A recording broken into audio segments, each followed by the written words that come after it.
mwifurije kugira ibihe byiza wowe wakoze subscribe kuri Rumuri Media. Niba nawe uri mushya ibuka gukanda subscribe ndetse ukore no kazogera kugira ngo amakuru n'ibiganiro tukugezaho umunsi kundi bitazajya bigucika.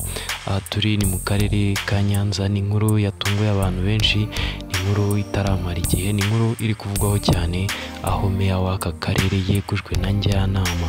Inama idasanzwe y'inama njyanama y'akarere ka Nyanza yafashe umwanzuro wo guhagarika ku mirimo Bwana Nazinda Erasme wayoboraga aka karere. Inama njyanama y'akarere ka Nyanza yahagaritse uyu muyobozi wayoboraga aka karere kuva mu mwaka wa 2016. Itangazo ryasohowe n'aka karere kuri wa kabiri tariki ya 15 Mata 2025 rivuga ko Nazinda yahagaritswe ku mirimo kubera kutuzuza inshingano uko bikwiye. Itangazo rigira riti hashingiwe ku itegeko nimero 065/2021 ryo kuwa 9 kwezi kwa 10 2021 rigenga akarere mu ngingo yaryo ya 11.